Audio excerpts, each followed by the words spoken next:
Welcome back to the Unstoppable podcast, and today I am joined by Craig Brown, an incredible HYROX ambassador, CEO, entrepreneur, and also amazing mental health ambassador and advocate. In today's episode, we literally cover everything from being a HYROX ambassador all the way to Craig's businesses and portfolios of extending all the way over to Gambia and the work that he does over there, not just for normal everyday people, but for the people who are deprived and giving them a chance to live a better life, which is truly incredible. To be honest, I'm just really, really curious about you, to be quite honest with you, because of where you are now and like everything that you've achieved with all your awards. Yeah. He's got multiple awards. Multiple. He's a businessman. Multiple businesses and an entrepreneur. So you're a Scouse lad. How's this happened? I don't know. In the nicest way possible. No offence to any Scousers out there. Like Scousers, you are crap. Like stuff for that. Half my family is Scouse. That's so Scouseness. I guess it's like anything, isn't it? Like you're not good at something until you master it. And from my side, I always use the word I am ambitious, and ambition sounds like revenue or brand awareness or whatever. And it keeps coming back to the fact for me is about the impact of what that ambition can do. So for me, it's about being aggressive with development, physical and mental. Like don't have a minute off, and every bloody fitness influencer is saying that, like do this, do that. But I've been living, and I thought about this morning, I've been living kind of the same day methodology with exercise and all the personal development stuff that we do for like 6 years, and I haven't let up for 6 years. And that's a very short space of time to go from where I've come from to where I am now, like the awards and the businesses. And when I start reeling all those things off, you forget how big of an organisation, or what I call a portfolio, we've got now. Like it's massive. Like we said then we was coming in, we just got back from the Gambia. How's that even possible? Do you know what I mean? You clearly made it possible though. Yeah, again, ambition and aggression in it. Yeah. For sure, and that's very much like the same with me. Like I'm very much. I'm very ambitious. I've literally been called it on social media time after time and time. Like, you're too ambitious. You can't do that. You can't do that. I'm like, well, if I'm not ambitious, then I have no purpose. Exactly. And that ambition gives me that purpose and that sense of actually making a difference within people's lives, because like you were saying, people will see that ambition and be like, well, if they can do it, why can't I?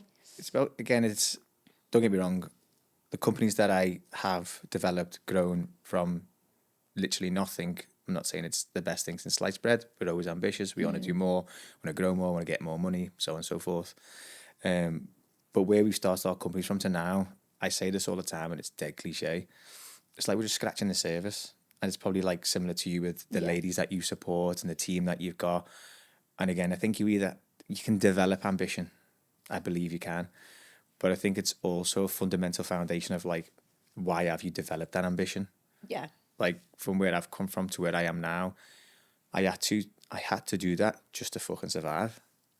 So obviously I know your background, but for the people listening, like where was you before all of this?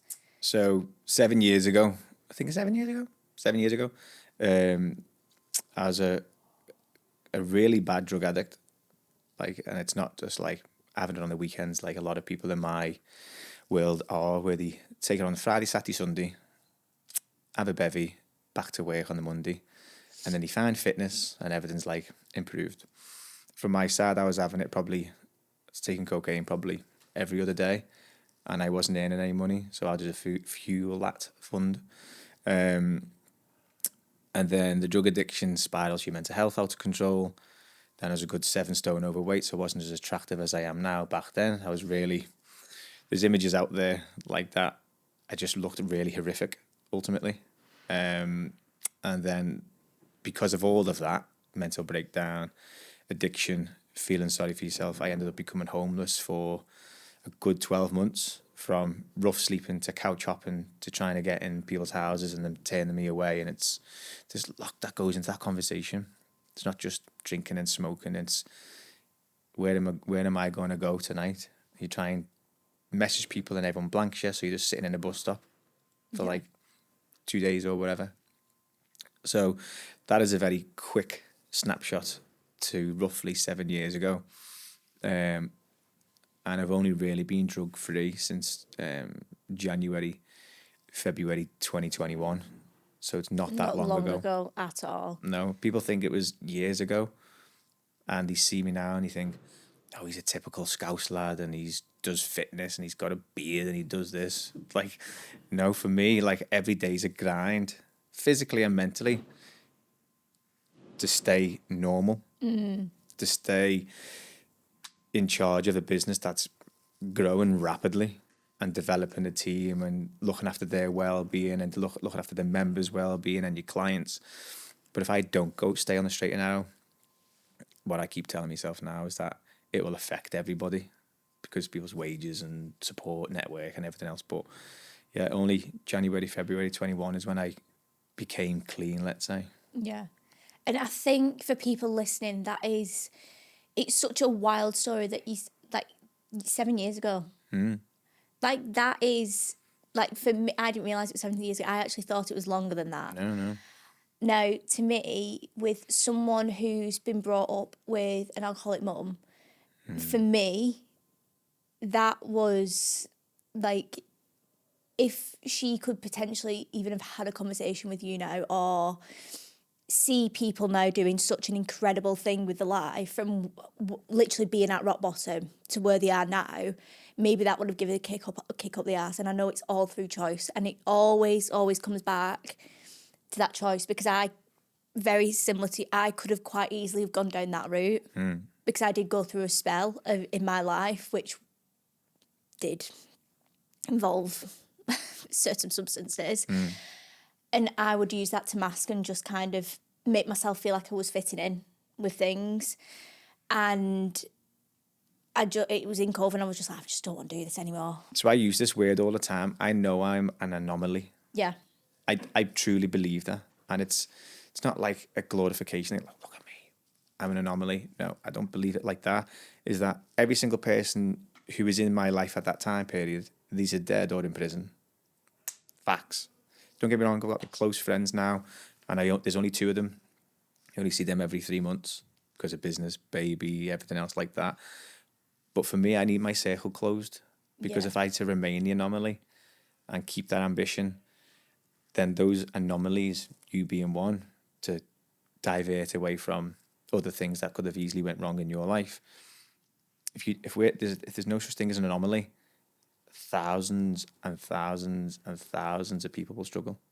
Yeah. Because you look at you doing HYROX Pro and be like, ooh, go girl. Not everybody will know your background.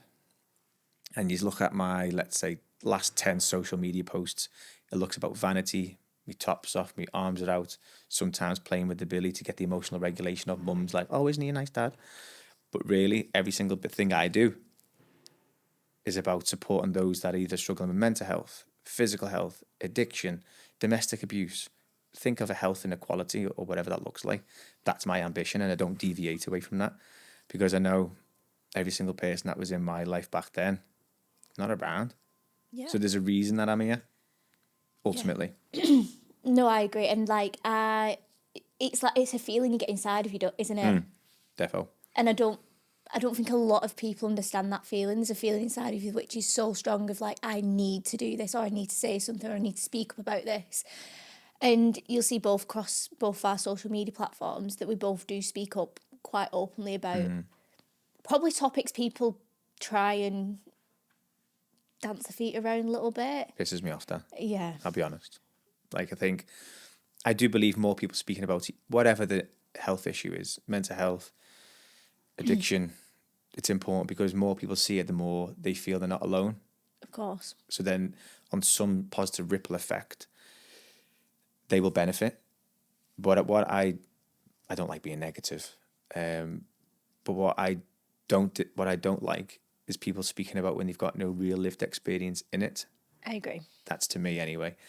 And I can see them from a mile away. So then from my own well-being, so I don't get caught up in that negative cycle, I'll have to like tell my algorithm to block them or whatever else. But the more that speak about those issues, the better, in my opinion. But if you've got a validation to speak about them, because ultimately you've got someone's life in your hands of what you say.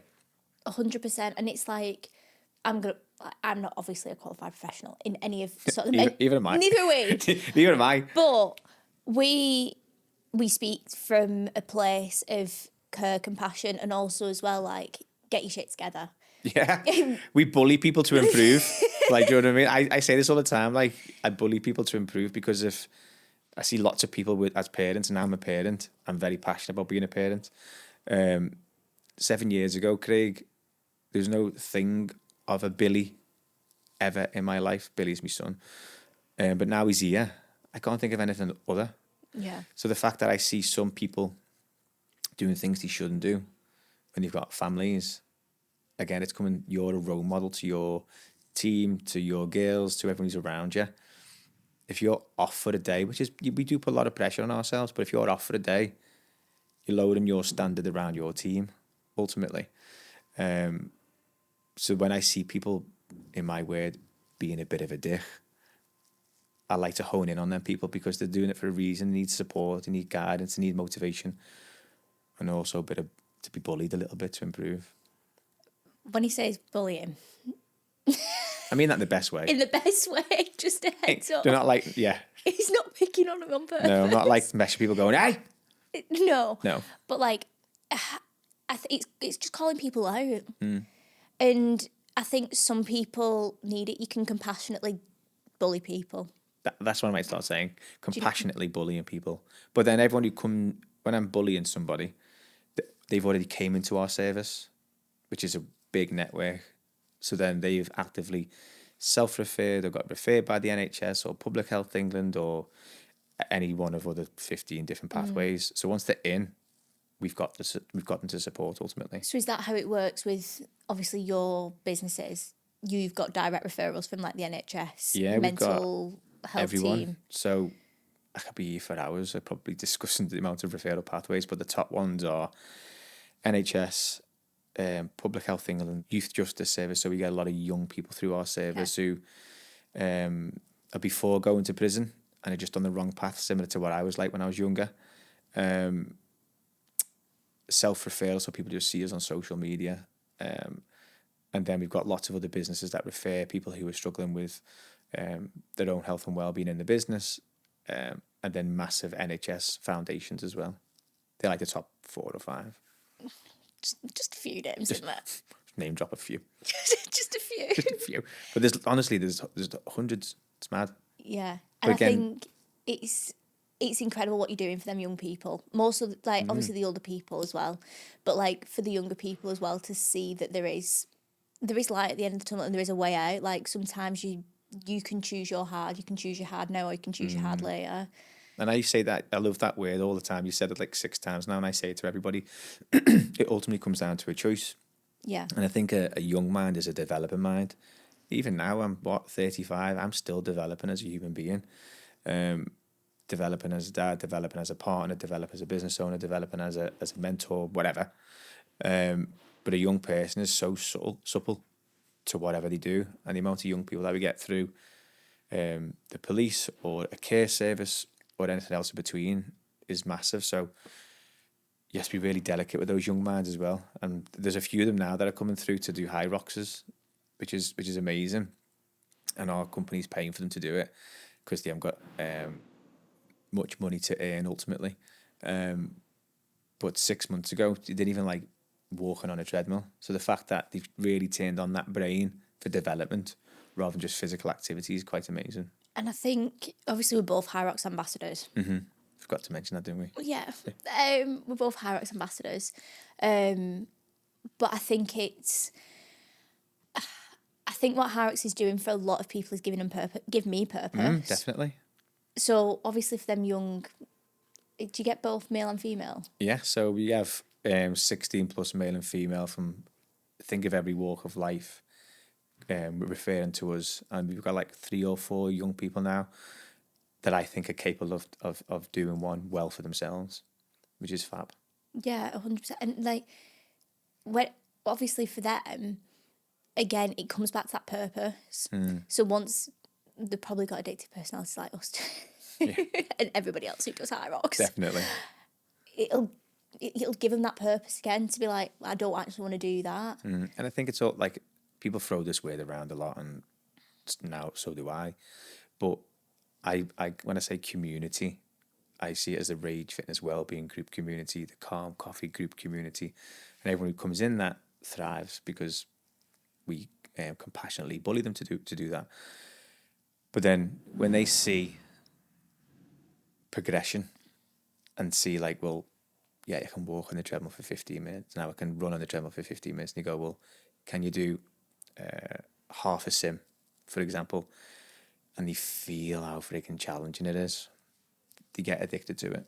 And the progression of them is then, I want to be faster by a minute, 2 minutes, and so on and so forth. So from a community aspect of HYROX, it does pull people in to develop that purpose also. Yeah, for sure. And you become obsessed with being better than. You don't want to let things slip. You don't want to let your routine slip, because you know that, and you've got a reason to move things. And it's coming back to the purpose situation of what we were just saying then.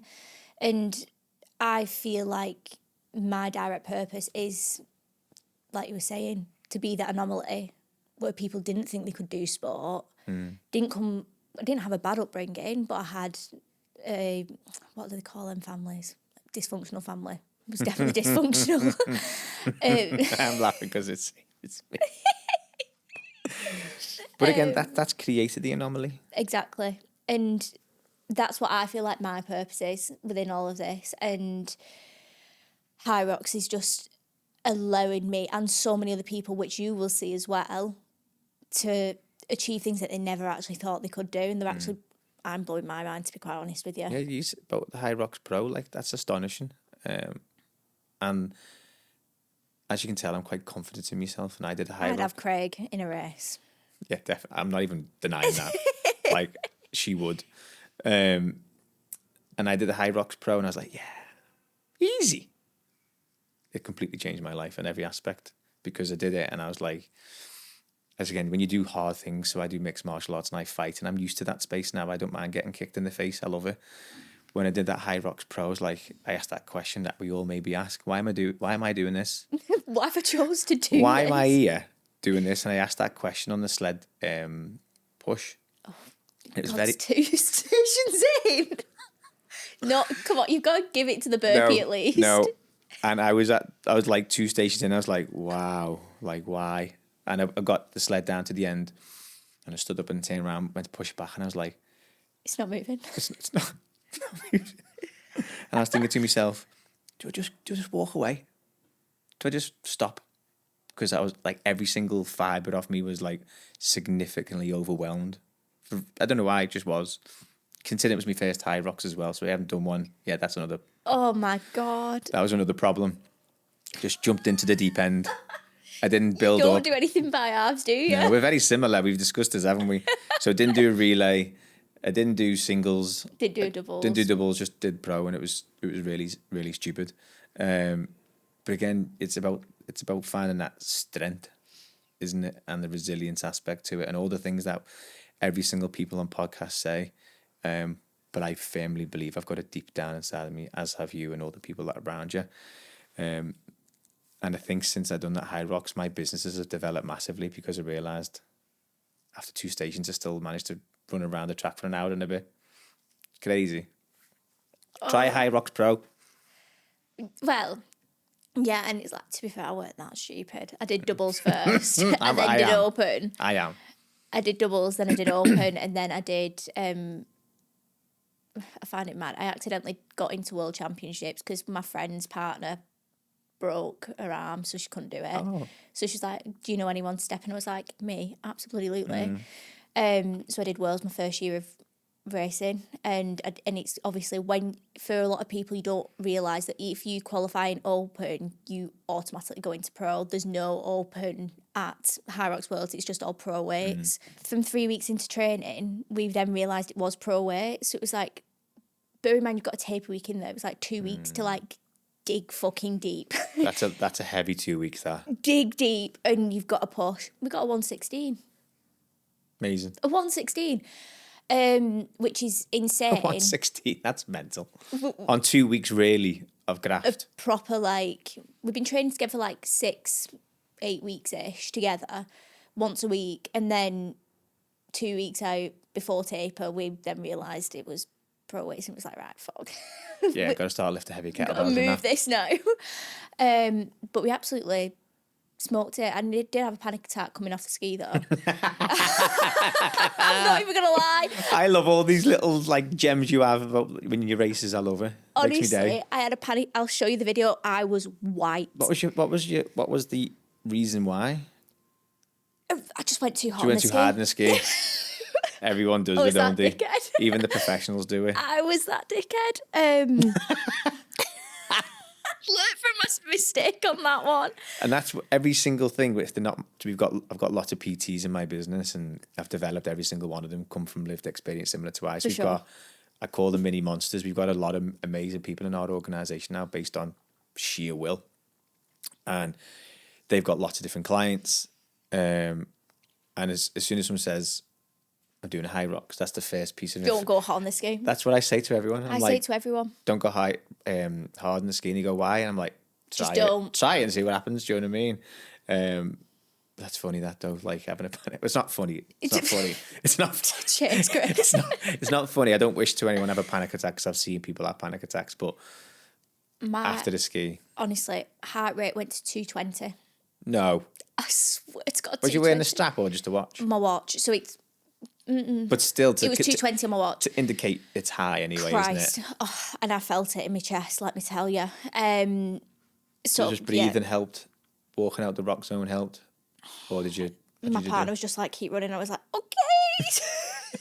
So that's the answer to everything, isn't it? Just keep running. So I kept running. And to be fair, worked. Anyway, I got 116 in that one, smashed that one. And then I was like, next season, I'm not even bothering with open. I've done pro. I can do... I've done pro doubles. I can do a pro open. So what's your ambition then? What are you trying to do? Longevity or short? Oh, yeah. Ooh la la. Oh, we're going there. Told you. Nothing by halves. How far away do you think you are from, or are you time-wise in that category now? So, Stockholm, I won my age, obviously, in pro. Amazing, well done. Thank you. However, when I got to the rower, I realised there weren't that many people in my age category. And I'm like, I'm here for a long weekend in Stockholm, right? I want to be able to walk. I want to go and do my ice skating on the So you take it a little bit and just chill? I just relaxed the hell out at the back end of that race. Yeah. And I could have easily have gone 118. And you know, you've got the engine. It's good to know if you need to or you don't. Do you know what I mean? For sure. And since then, my running, like winning that race, very similar to like what you did when you did your pro race, and you was like, everything changed since then. Winning that race for me, my business was already disciplined and stuff like that. Obviously the girls and everyone on the team was like already obsessed with my journey, but also as well, like they then started seeing me achieve them things. It was like, well, I want to achieve that. So that give them the drive, and like the kick up the arse that some of them needed. Going to be honest, sometimes you need a kick up the arse, and that's all right.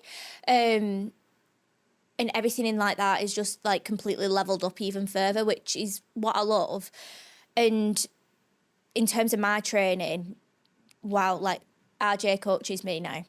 He's a kit in him, isn't he? I've watched how he programs, and I've seen a lot of people joining his coaching app now. So I've been debating to do it myself, just because of a bit of stability. Honestly, amazing coach, and the reason why I chose him as a coach is because he coached exactly the way that I do. And I know there's not many coaches who give as much to their clients as what we do. And I was like, I need someone who's going to do that to me, because I'd had coaches previously and not had that, and I thought I was being not an injustice, but I have a standard. I don't want anything less than that standard. And it's hard to find those, I say passionate coaches. Yeah, because people who are actually wanting to do it because they are passionate about the sport, passionate about what they do, and passionate about helping people. rather than just earning 40 quid or 50 quid or 60 quid to Whatever it is. to copy and paste a program to then say you should do this based on whatever the situation is. And it is hard. Not that I'm looking, but the reason I've created my own workforce is because I didn't want low standard trainers in my organisation. Because we anybody once you've passed level 3 is a personal trainer on paper. The shit. Yeah, but Just put it blank. yeah, but you can't buy passion. No. You can't buy attention to detail. You can't buy the will to help people more than yourself ultimately. So that's why I built my own workforce, because you can put a job out in Indeed tomorrow and 50 shit people would apply. I agree. And you'd have to take one of them eventually. But what I see from your social media, as much as I see blits and blobs of it, and RJ's, you can tell there's like a bit of fucking energy in there. Do you know what I mean? Like you actually care. And you don't see that very often. Yes, we all post bits here and there to show that we care and show that we're doing well and show that we're doing this. But I've been in this industry for a long time now, in and out of it. So you can tell the good ones from the bad ones. And what I can see from yourself, you can tell you're passionate about it. Yeah, and first and foremost, I'm glad that comes across on socials. But also as well, like, the reason why I chose to do this is because I am so passionate about fitness. I'm so passionate about what it did for me mentally more so than physically. And I think that's why my passion is so strong for this, because I know how much it can change somebody's life and create such an impact on not just them, that one person you're directly in contact with, but everybody else around them. The ripple effect, man. Exactly that. And I think that's, someone said to me when I became the HYROX mental health ambassador for UK and Ireland, they said to me, how did you swindle that? And I was like, what do you mean? About to punch him in the face. And they said, how do you manage that? I said, because I understand what I can give to people who need support. I agree. Because HYROX, they don't need a mental health ambassador. And I do believe they need ambassadors around performance and running and developing any aspect of the human ability in the performance aspect. And I've tried to connect with loads of people to like broaden the message of being an anomaly, ultimately to then inspire and help. So when that person said that, I was like, that's the reason I am here. Because no one else has actually picked up the phone and emailed and challenged and said, and bullied them into the say, yeah, let's have a mental health HYROX ambassador. Because to me, it's not just a tick box.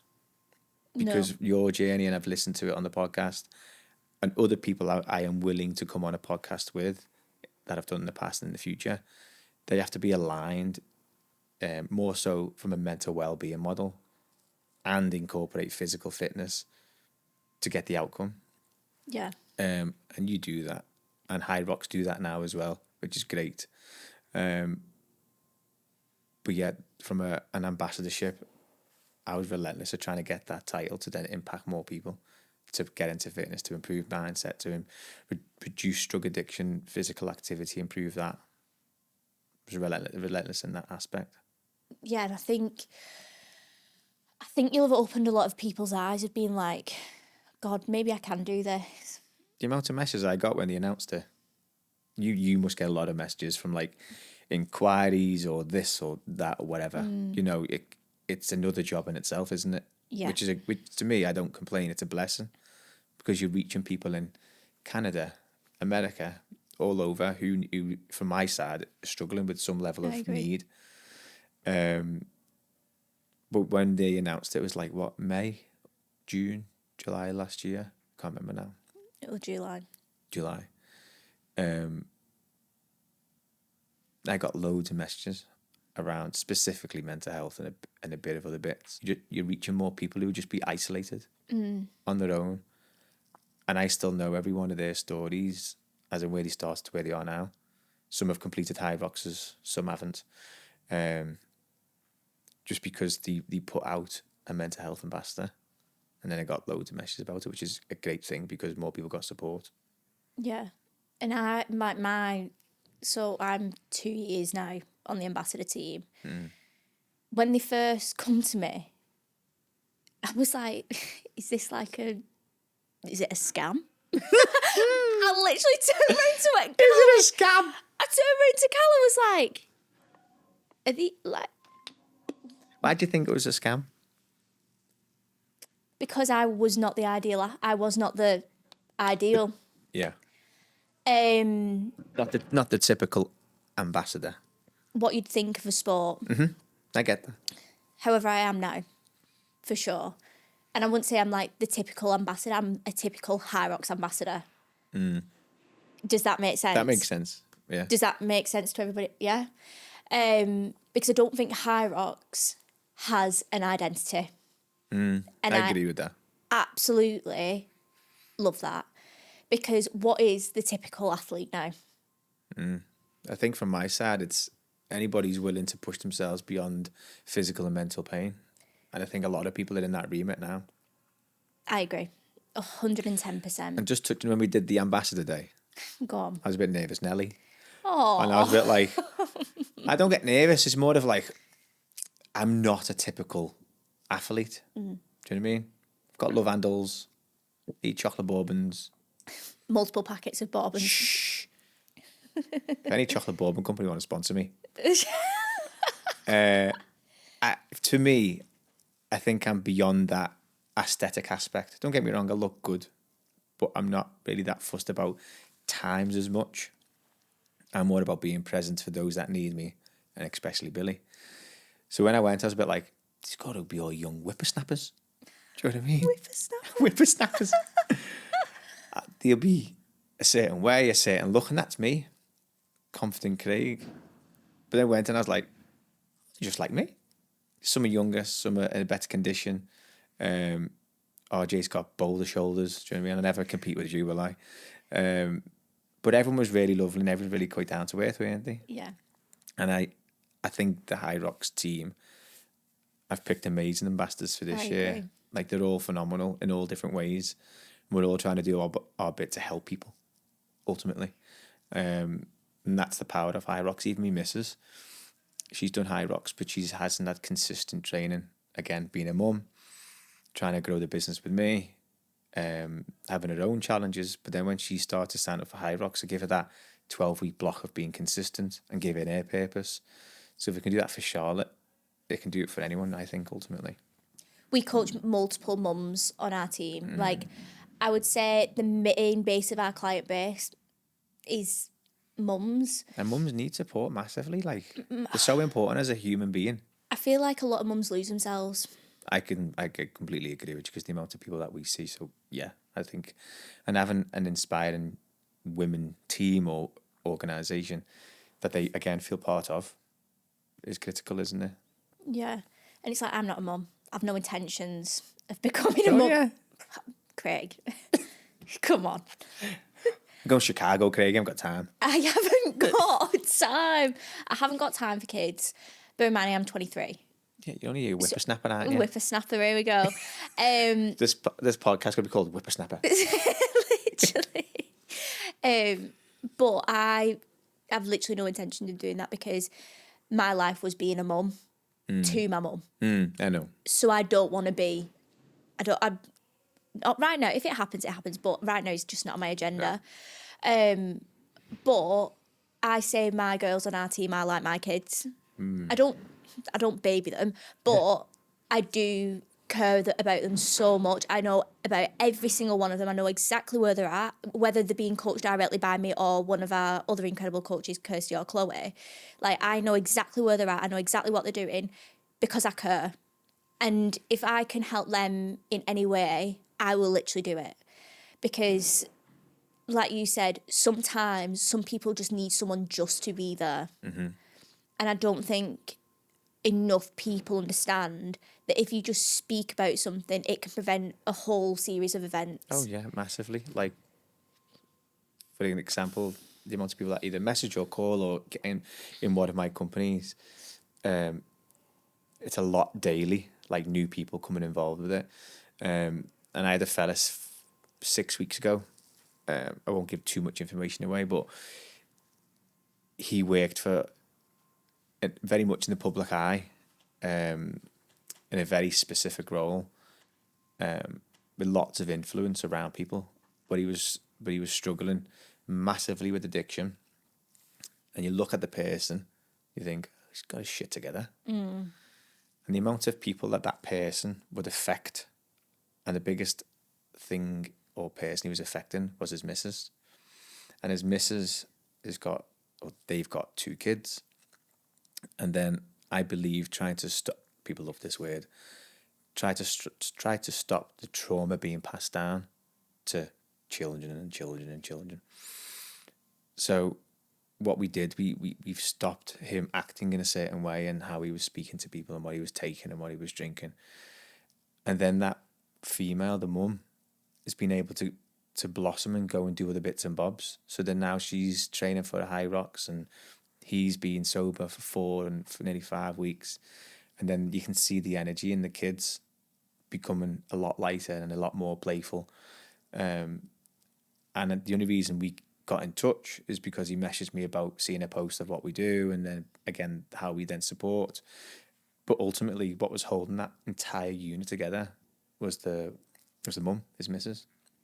They without being too one way or the other, but women are more emotionally connected to things, in my opinion and my experience. So she's trying to do it all, but she's really suffering herself. Yeah. So the fact that yes, the biggest problem was him and trying to support him, but the one who was struggling the most was her, really. So if you help her, then everyone massively improves. So it's great that people like yourself can like support mums because there's a community there and you'll go above and beyond to help them. So that's, again, massively important in society more than anything else. I got goosebumps then, bloody hell. God. We had an emotional day, haven't we, babe? The fact that she was so isolated as a female, like, you don't realise how much shit's going on. Just going to mask it and be like, yeah, I'm sound. I'm all right. Don't worry about me. Yeah, everything's good. Yeah, the kids are fine. When you have kids. Maybe not. No. But for those mums that are mums in your team, they'll probably be masking a lot. Yeah. Let's do a mental health day with all your mums. Do it. I've got fantastic women in my organisation. You've got loads of lived experience. You never know, doing one thing with 50 women might help 50 women in a different way. Do you know what I mean? Me and another coach, Shell Black. Do you know Shell? Sorry, Shell.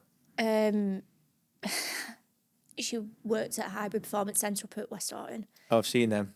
So she amazing facility there. Yeah. So she works up there. We're on about doing a from Women's Day in March. Maybe. Yeah. Yeah. Get Elle involved. We'll sort something out. Where are you thinking of doing that? We don't know. Okay. When I come to my place. Is that what your plan was all along? No. But yeah, we've got a great facility. If you've never been there, it's a 30,000 square foot warehouse. Yeah. I'll go on about it all day how amazing it is because we started with a skipping rope and a pair of borrowed dumbbells from Total Fitness. And I've still got them borrowed dumbbells from Total Fitness. Don't sue me. And I'll never get rid of them. And I've still got the same skipping rope that I bought off Amazon for $2.99. And you've probably seen some of it on social media, like what we've built. Typical of every other space, really. But to me, it's special because we built it from nothing. Then we've got a big open plan, like well-being space. Then we've got the Calm Coffee mental health coffee shop there. And it would work quite well if you wanted to do it in our place. Yeah, It depends geographically how that would work. Yeah, I mean, everyone's up north anyway, so... You norther than us, aren't you? I'm Manchester. It's an hour. Yeah. Do you know what I mean? It's an hour's drive. People want to drive an hour, they'll drive an hour. Like Sunday evening, we did a workshop with my mindset coach. You'd love her, by the way. We did a workshop with her in the morning, and one of the mums actually in the group, she's amazing. She just put in the group. She was like, "I've no kids tonight. Does anyone fancy going for a sauna and an ice bath and whatever?" People drove an hour and a half to Manchester Oh, wow. to just be together and just have some time together. Can't buy that, can you? Like, no matter how much money you have or what you do, you can only create that by being extremely supportive and passionate. And that's a testament to like everything that you're trying to build and create. And also as well, like to that point, like if people want to do it, they'll do it. And that's like literally the whole topic of this podcast today. If you want to do something, Yeah. you will literally do whatever you can to make it happen. And one of the things that I've learned, you'll probably agree, like life has its funny way of working out for you. Yeah, definitely.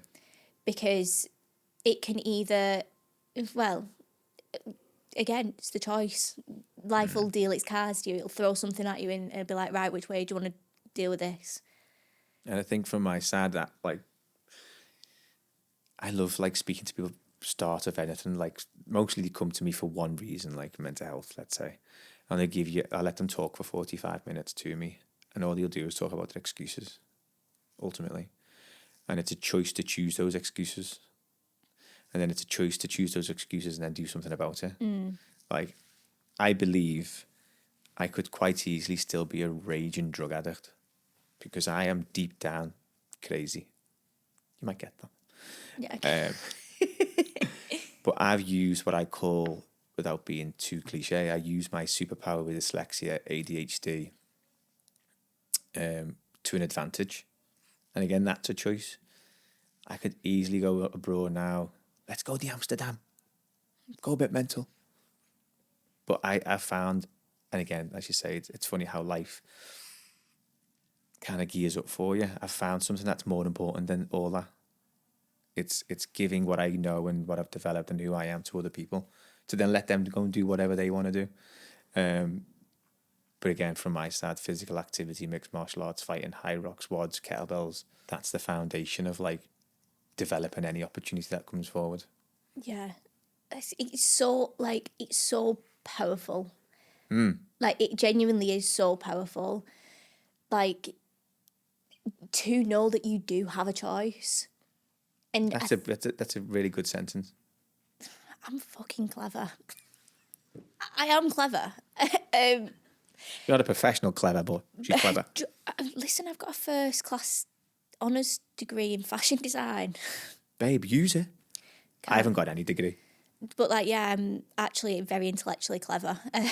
So you aren't you, babe? Believe it or not. You come across Girl. You come across as clever. Why do you think you don't? I just think 'cause I spend too much time in my own energy doing what I do. So I don't speak to enough people to actually realise I actually am. I know I'm clever. But like, do you know, just like little nuggets of information, sentences like that actually like, fucking hell, that's really intellectual. Put that on a social media post. Someone put that on a little square with black background and white writing. Perfect. Winner. I'll be on my social media Viral tonight. that. I'll tag you in after. Say, I've thought of this today and just tag you in. But it is so powerful to know that you have that choice inside. And this is something that I've worked with my mindset coach on, and actually realising that you have the power inside you to make whatever choice you want. It's not these other external factors, like you were saying. It's not all these excuses. It isn't this, that and the other. It's not your mum, your dad, your uncle, son, whatever. It's you. Them choices are inside of you and you have the power to unlock whatever you want to unlock in life. You just have to believe in yourself and choose the right parts of you to delegate to that choice. And like you think the bit that you said then about belief and all the rest of it, like a lot of people, and I see it on social media and I just want to get them and fucking shake them, is that they have imposter syndrome. I hate them words. Me too, you know. Your face. That was quite a funny face. It'll got that on camera, but... So the reason I'm bringing that up is because how you've just really portrayed your anger to that two words is that I have that anger as well. Because I guess the whole purpose of this podcast is to show that people are capable of whatever they want to do. Yeah. In any fashion. And to me, the imposter syndrome is that you just haven't gathered enough evidence Yep. that you That's what can I do say. whatever you want to do. Like, use me for an example. We haven't spoken much about the businesses, and you as well. Like, I've listened to your podcast up until this point, and you're a testament to a lot of young women. Like, We're boss bitches. boss bitches. Ella's liking that. Yeah. I'm going to put that, boss bitches, and then the sentence that you said before and tag you in. Is that if you feel like you don't deserve in a room, or you're imposter syndrome or whatever, You need to be in that room. you need to be in that room because you haven't developed it enough. Work harder. Either that be HYROX Pro, doubles, singles, open, whatever. Because you will improve on whatever measure you're trying to do. Either that be with business, either that be relationships, either that be with your partner. Because you just haven't worked hard enough to get to it, ultimately. Yeah, and for me, imposter syndrome is being out of your comfort zone. That's all it is. And for me, I actually was at a talk and Aunt Middleton was there. And he was on about this comfort bubble that people live in. You just have to. I hate it. Yeah, he was like, Get out. get out of the comfort bubble. Like, you've got to burst through them comfort bubbles every single time. If you're literally just sat coasting through life, are you actually living? But truthfully, are you actually living your life? And yes, it's sometimes like squeaky bum time, like, fuck, like, have I got to do that? Or this, that, and the other. You don't have to do anything, it's a choice, as always. Yes. But like, you can choose your hard. You can either choose your hard now or you can choose your hard later. I'd rather choose my hard now, so then I can feel fine later. And I think, I like the comfort bubble analogy. I've never been to any Aunt Middleton's talks. And I think part of the conversation about being unstoppable, developing a mindset, getting outside your comfort zone, is knowing what your fucking ambition is. And the amount of people I speak to that don't know what the ambition is shocking. Me and you very much on the same wavelength. HYROX Pro, Elite 15, developing your business, empowering women. That's your goal, that's your ambition. And there's probably lots of things that comes into that. Lots of things. I know how hard it is to develop anything. And the amount of people that I speak to, and I say to them, within the first 10, 15 minutes, what's your ambition? And they don't know what that ambition is. I say, you're just coasting then. You're just along for the ride, and in 30 years you die.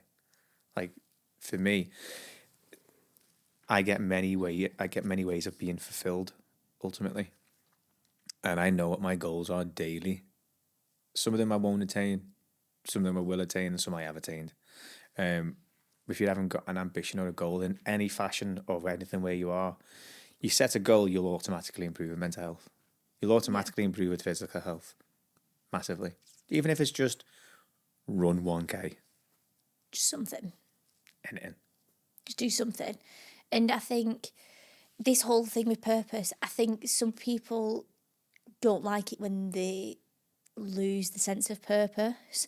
And it's like, that is fine to lose that sense of purpose, because that's, for me, I would personally, I'm always the half full kind of gal. I'd look at that as like an excitement of like, right, okay, well, what is our next purpose going to be? I just feel like some people think, oh my God, my world's going to crash down on me because I don't know what to do anymore with my life. And I think instead of looking at it in that view, you've kind of got to kind of be like, right, okay, like, life be life in right now. Like, what can I learn from all of this? And just because you've lost your purpose doesn't mean you failed. And sometimes losing the purpose creates a new one. And the other one that you had isn't good enough or wasn't your true identity. It wasn't your actual purpose. Because, like, just give some context to I call it a portfolio. So I've got a chain of mental health coffee shops.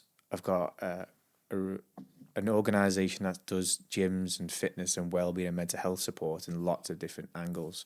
Then I've got digital infrastructure, and then I use myself as a brand, as a product, ultimately. And then 7 years ago, I said out loud once, the drug addiction I had, well, it's what we do. It's socialise. It's my identity. And then I say that out loud now. I'm like, oh, I hate myself for even saying it. and the amount of people that we support with that and all the rest of it. But only 7 years ago, not even that, 6 years ago, 4 years ago, 21, whenever that was. If I carried on in that direction, none of this would be even happening. So when I lost that purpose of drug addiction, drinking, smoking, all the rest of it, I thought that was the best thing since sliced bread. I love my life. Yeah. And when you look back now, I'm like, nah. It was not for me. It's not, because like sitting here with you guys, like I was homeless 6 years ago. I didn't look this great 6 years ago. Mad. I didn't. I probably would have been in a pub with a pint, looking really unhealthy. And the fact that it's 25 to 11, the amount of people that we've supported, inspired, helped, motivated, and ultimately saved their life from suicide or drug overdose is mental. So when your purpose is lost, and it happens all the time, your purpose may change in 6 months, may not. It's just the next chapter, and I get excited by that. To me, anyway. I think old me would have been like, I'm going to have a mental breakdown at the thought of that.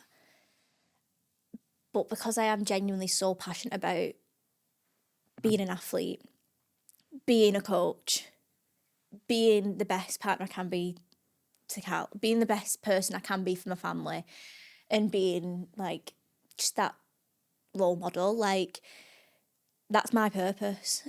And I can't see my life being any other way. I think that what turns it back around for you is that you're doing all that for others, but what eventually happens is that you're comfortable in your own skin.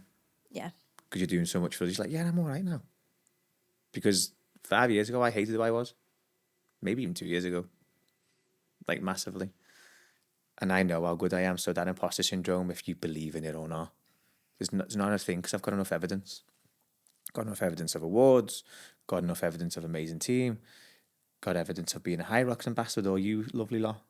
Like, you gathered enough evidence to go, do you know what? I'm all right. Yeah. I'm doing well. And for those that aren't doing all right, set an ambition. Because as soon as you start doing that, it starts creating a purpose. And I'd say let it scare you. Yeah. Definitely. Like, I'm one of them people, it's like, I literally went fully online, and I just said to my clients, like, at the start of January, I'm not in-person PTing, and I was just like, fuck it, we're gonna make it work. Yeah, I had less responsibilities, didn't have rent to pay, anything like that. The only thing I had going out was my car. But like, I had to, you've got to feel that little bit of fear to make something work sometimes, I believe. Definitely.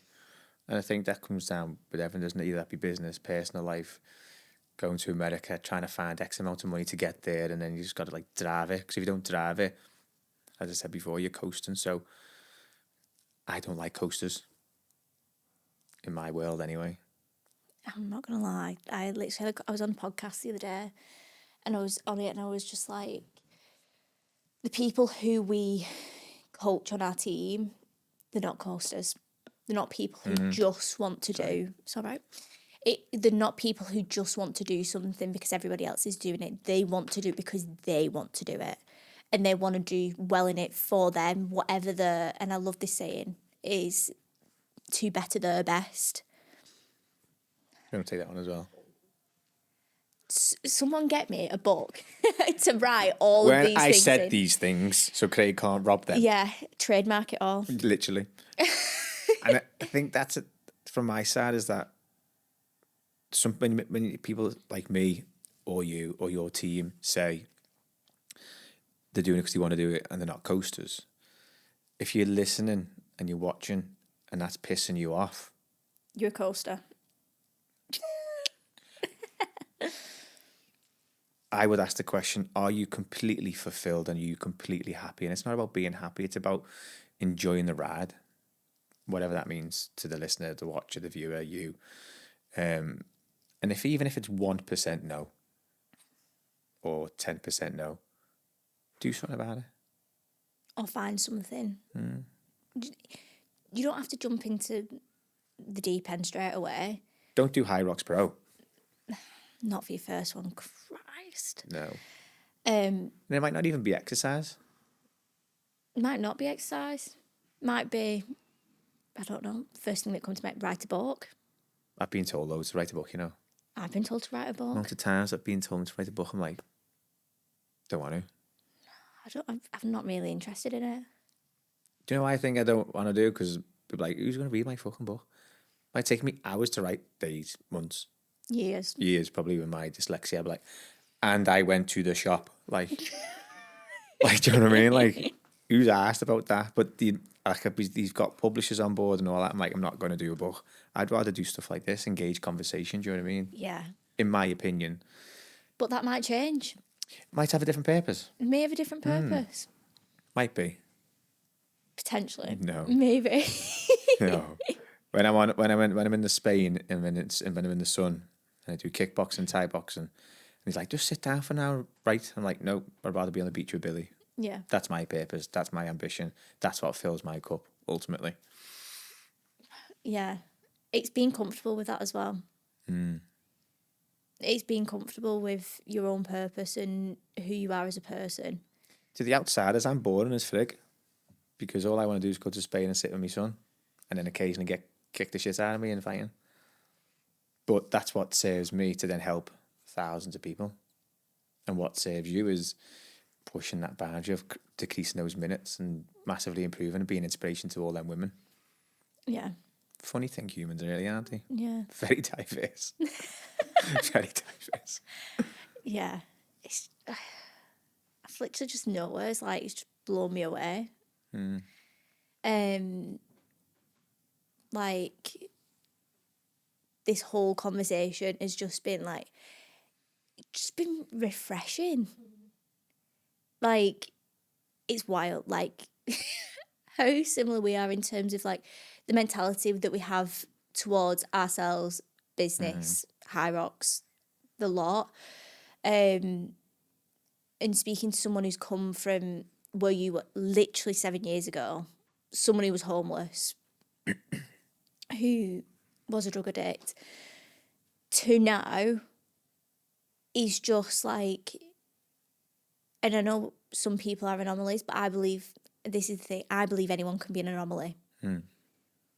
And it really grinds people's gears because, like, why have you got so much self-belief in other people? I'm like, well... Who says that? People. And I would agree with you on that because, again, everyone says this in our situation, influencers or social media people or ambassadors, if we can do it, and I mean that like the most sincere, honest way of saying it, but if we can do it, as in from your mental health struggles and my mental health struggles and my addiction and all the rest of it, and grow businesses, then every single person who wants to improve on some aspect, who's listening or watching a short on YouTube or Instagram, they've got the ability to be an anomaly in their community, in their friendship groups or whatever. Easy. And I like that. Anyone could be an anomaly. Anyone. And it's being comfortable with that. And I think that's what separates anomalies from the regular person, because you're comfortable with not having the biggest circle. You're comfortable with not everybody liking you or agreeing with what you have to say. Oh, that happens, doesn't it? Yeah. Your circle becomes smaller and smaller the more you do what you want to do. And you get more stones thrown at you. To be fair, I've not really had much stones thrown at me, which I'm very, very blessed and grateful for, to be honest. Just me then. Just you, sorry. But like, I think you do lose people, you lose friends, you lose family. And that's all right. Because you become more comfortable in your own skin, ultimately. I've never been as comfortable in my own skin. Neither have I. And for those that aren't, it's all right, so sitting here going, yeah, we're brilliant. We're boss, but the amount of effort it's took you to be as comfortable as you are in your skin Honestly. is effort. It is effort and it's work ethic as well. And you have to do you have to do the work. It's not something that happens overnight. Like, when I was in university, my first year of uni, I was, and I think a lot of people know this, and I think I mentioned it on the podcast before, but I was told I weren't safe to live on my own because my mental health had deteriorated that much. You did say that in the podcast, yeah. So now I've got like health and life insurance. They won't cover me for mental health because nope, it's in my underwriting. They won't cover for anything like that. So if I had to go off on like for depression or anxiety, my life insurance won't cover my costs. Oh. Because obviously it's been to the doctors and all of that jazz. But if I can go from a place where I weren't safe to live on my own, to potentially have not even been here, to now do what I'm doing, you literally can do anything. And it does take work. It's taken years. It's taken months. It's taken days. It's not just one of them things that happens every night and you're absolutely fine. Because you'll like this one. What my mindset coach Katie, she says to me is that every level that you get to, there's a new devil. Another Instagram. I like that one. The best. Another Instagram. Who's this? Katie Beard? Message me. What was that again? Sorry, because I think another level. Another level. You get a new devil. You get a new devil. And it's true because every time you rise up to that next point, there's not always something, but there could be something that comes to kind of knock you back down.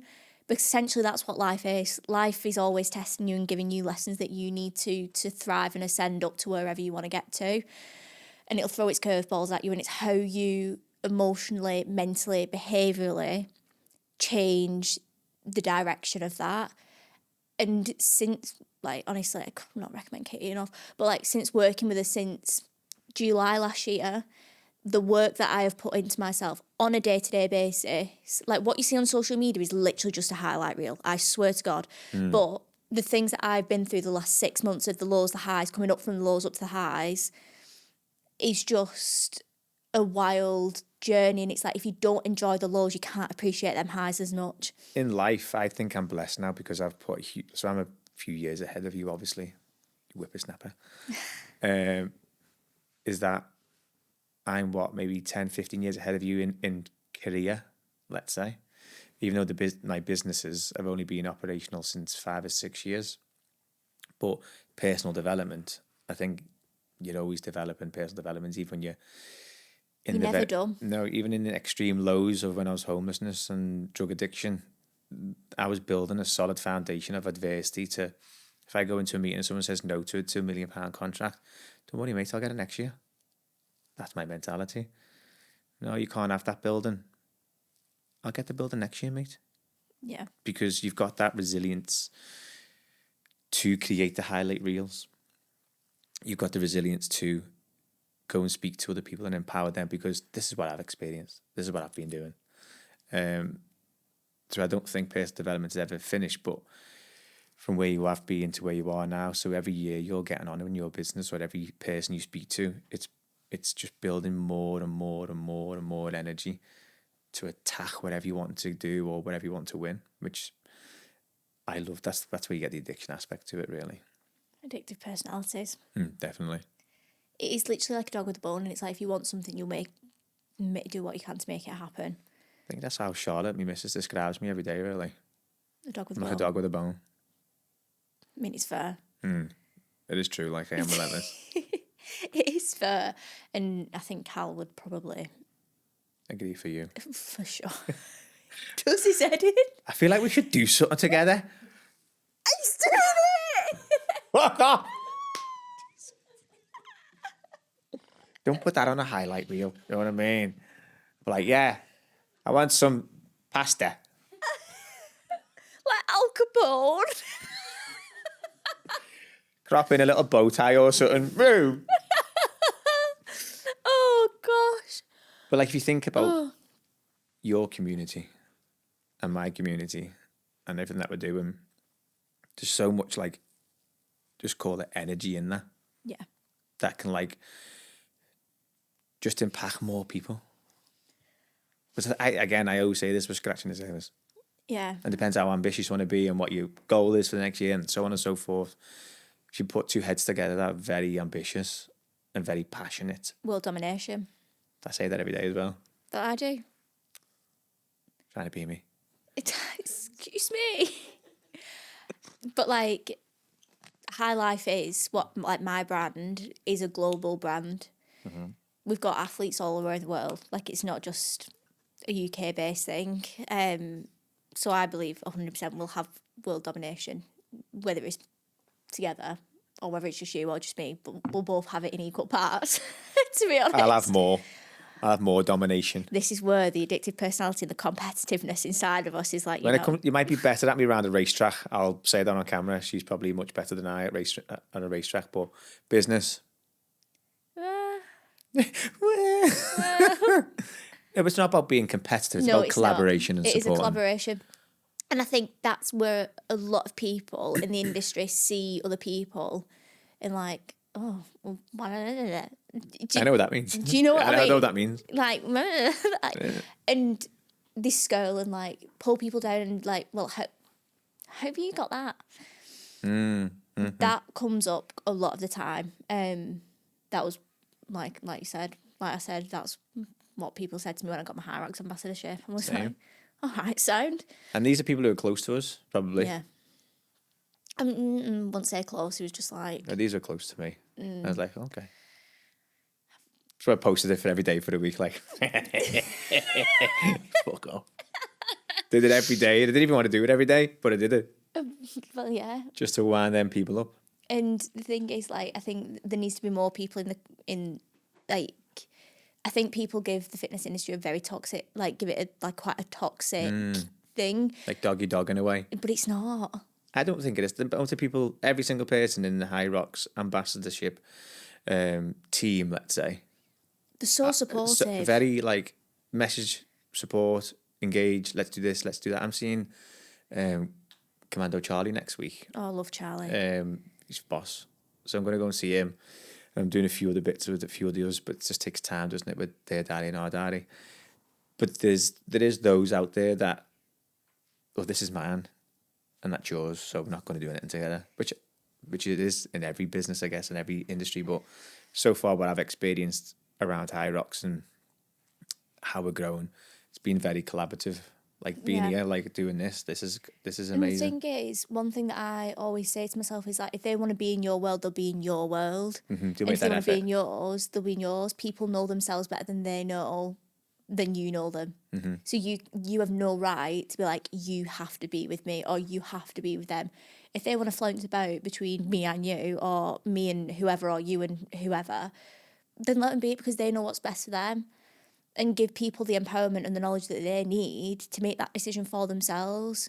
You don't have to dictate all the time. I think the best thing about what we do is that we don't do specific like online coaching. So we don't do that. Yes, we have an app and it operates in 63 countries now. Just to get that in there. Just get that in there. And we deal with the health organisation of that country. So we don't deal with people doing a subscription-based model. We get paid by health, and then we give out access to our health and wellbeing app to corporates, to the public, based on need. So it's a bit of a different model. So then, from a competitive point of view, we don't have any online coaching model to sell, if that makes sense. We're all competition. No, we're all bricks and mortar, really. And then the more people that know about what we do and want to get involved what we do, obviously we help people in the UK, but then we've also got my wellbeing centre in the Gambia as well, which to me is a significant part of my portfolio, because if you've ever been to Africa, in one of the poorest countries in the world, which is Gambia, everything that we do as a company, we give back a certain percentage of revenue to those locations, and we've got people that work for us in the Gambia. And everything that you stand for around physical health, women empowerment, we do that there as a program. We help young children. What was the oldest? Do you think was in that one of them programs in Gambia? 6? 6, 7. So we help children from as young as 6 all the way up to the elders of the community, which would be like 50, 55. For everything that we stand for in the UK, just that over there, extremely poor, as you can imagine. They don't have healthcare. They don't have a GP surgery. They don't have the need or education to improve their own life. So everything that we do here, we impact people in our wellbeing centre in the Gambia as well. It's mad, isn't it? Mm-hmm. And I think people don't realise how lucky and grateful they actually are sometimes. Don't realise how lucky and how grateful they should be. Yeah, and it's hard for. Sometimes I want to shake people, but I can't do that because we're all going through our own challenges, and what's the worst case scenario for me is not the worst case scenario for somebody else. So then through education with the Gambia, or what we put on social media around health inequalities or mental health or whatever else, people will come to their own conclusions. You're not telling somebody to do something, you're letting them decide for themselves. And that's empowerment, that's developing purpose, that's improving health and well-being, that's like kicking people up the arse, that's actually bullying them to do it. So that's how we're kind of doing it from our side. Yeah. It's mad. Mad, innit? It's actually I was homeless mad. 6 years ago. Do you know what I mean? And then we got all these like things going on. It's only going to get bigger, isn't it, El? Already opened up another centre there, which was a health and reproductive women's. I'm not really saying that right, but basically, I should really. Reproductive and child centre. Women's reproductive and child centre. Yeah. Health centre, which is massive for women and babies. You're giving people the opportunity there to have a better life, and I think At the most basic fundamental level. What we all take for granted. On the phone to 101 for 50 minutes. Oh my God, we're on the phone to 101. We've got 101, mate.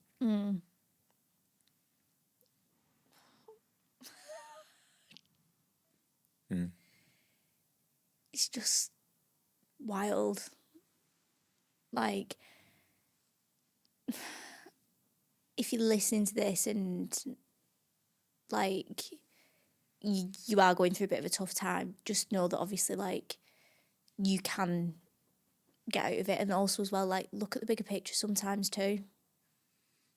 And again, I'll extend our support, or they can contact you, can't you? Like, let everyone know where.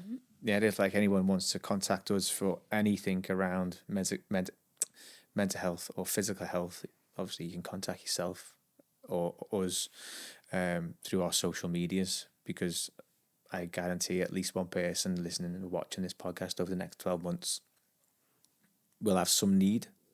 So my offer's always open.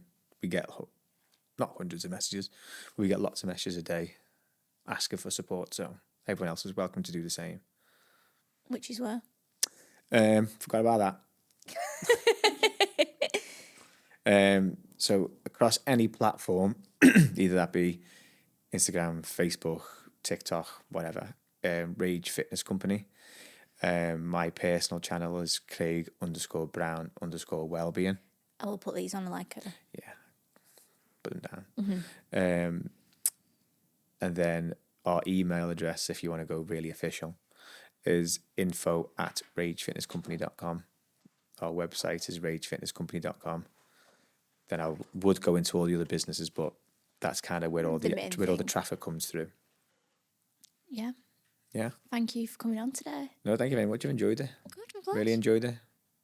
It's like a mini me, innit? I've done it again. There we go. So thank you again. I really enjoyed it. It's nice. Smashed it. Of course I did.